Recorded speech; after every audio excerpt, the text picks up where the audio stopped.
এই জুলাই আন্দোলন আর এই জুলাই শহীদদেরকে নিয়ে কিংবা এই জুলাই বাস্তবায়ন নিয়ে যতটা না মরিয়া হয়ে উঠে পুড়ে লেগেছে এই জামাত ইসলাম, আজকে কাউকে আমি গালিও দিব না কিংবা কাউকে ছোট করেও আমি কিছু কথা বলবো না।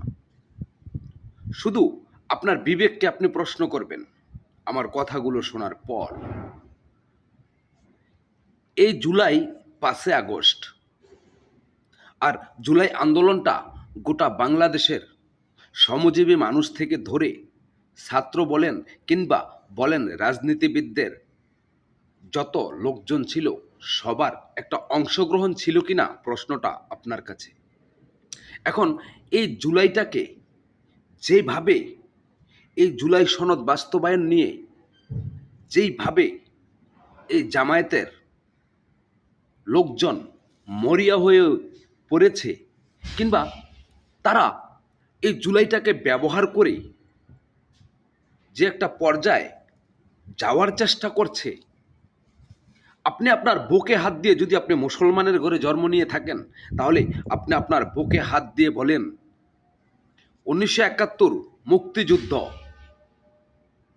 এই ধারাবাহিকতা নিয়ে এই জামায়াত ইসলামীর লোকজন কথা বলছে কিংবা কোনো দিনও তারা 1 সেকেন্ডের জন্য দুঃখ প্রকাশ করেছে যে মুক্তিযুদ্ধ 1971 সেখানে মা বোনের ইজ্জত হারা, লাখো লাখো মানুষ সেখানে শহীদ হওয়া, এই বিষয়গুলো নিয়ে আজ অবধি তারা এতটা মরিয়া হয়ে পড়েছিল কিনা? যদি আপনি মুসলমান হন অবশ্যই আপনার বুকে হাত দিয়ে সত্যটাই আপনি বলে যান।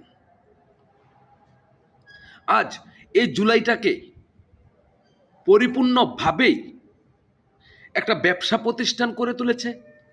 এ জুলাইকে ব্যবহার করে যারা কখনো বাংলার জমিনে থাকার অধিকারটুকু রাখে না তারাও আজ উঁচু গলায় কথা বলছে। কিন্তু আপনি একটা বার ভাবেন তো, 71 না হলে বাংলাদেশ হতো না, আর সেই 71 কি আজ পায়ের নিচে ফেলে 24কে তারা মাথায় তুলে নিচ্ছে? এখানে ভিন্ন কোনো দেশের সাথে আমরা যুদ্ধ করিনি, ভাইয়ে ভাইয়ে কামড়াকামড়ি করেছি, মায় জিয়ে চুলাচুলি করেছি, আর সেটাকে আমরা বড় করে প্রাধান্য দিচ্ছি।